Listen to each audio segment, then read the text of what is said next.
মুরব্বী বসেন, আপনি ওখানে বসেন, আমি যে চেয়ারে বসছি ওই চেয়ারে বসেন, যান ওই চেয়ারে বসেন, ওখানে বসেন, এইখানে বসেন, এইখানে বসেন, বসেন। প্রবীণ কর্মীকে নিজের চেয়ারে বসালেন তারেক রহমান। রাজনীতিতে নতুন বার্তা। মৌলভীবাজারে বিএনপির এক নির্বাচনী সমাবেশে ভিন্নধর্মী দৃশ্যের সাক্ষী হয়েছেন জনতা। গতকাল বৃহস্পতিবার শেরপুরের আইনপুর মাঠে আয়োজিত জনসভায় দলের চেয়ারম্যান তারেক রহমান এমন এক কাজ করলেন যা মুহূর্তেই সবার দৃষ্টি কেড়ে নেয়। মঞ্চে বক্তব্য দেওয়ার সময় তিনি হঠাৎ করে একজন বয়োজ্যেষ্ঠ ও ত্যাগী নেতাকে ডেকে নেন এবং নিজ আসন ছেড়ে তাকে বসতে দেন। এতে উপস্থিত নেতাকর্মীদের মধ্যে প্রশংসা এবং করতালির ঝড় ওঠে। এই ঘটনায় তারেক রহমান স্পষ্ট করে দিলেন, রাজনীতিতে পদ নয়, ত্যাগই আসল সম্মানের জায়গা। অনেকের মতে নেতার এমন আচরণ রাজনীতিতে হারিয়ে যেতে বসা শালীনতা ও মানবিকতার কথা মনে করিয়ে দিল।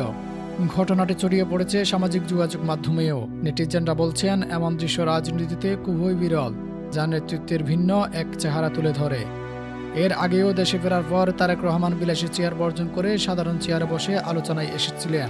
সেই ধারাবাহিকতায় এই ঘটনাও তার সাধারণ জীবনধারা ও ব্যক্তিত্বের প্রতিফলন। আসন্ন ত্রয়োদশ জাতীয় নির্বাচনকে সামনে রেখেই সিলেটে দিনব্যাপী কর্মসূচির অংশ হিসেবে এই জনতায় অংশ নেয়। সব মিলিয়ে বলা যায়, এই একটি দৃশ্য তারেক রহমানের রাজনীতির ধরন সম্পর্কে একটি নতুন বার্তা দেয়, যেখানে ক্ষমতার চেয়ে মানুষ বেশি গুরুত্বপূর্ণ।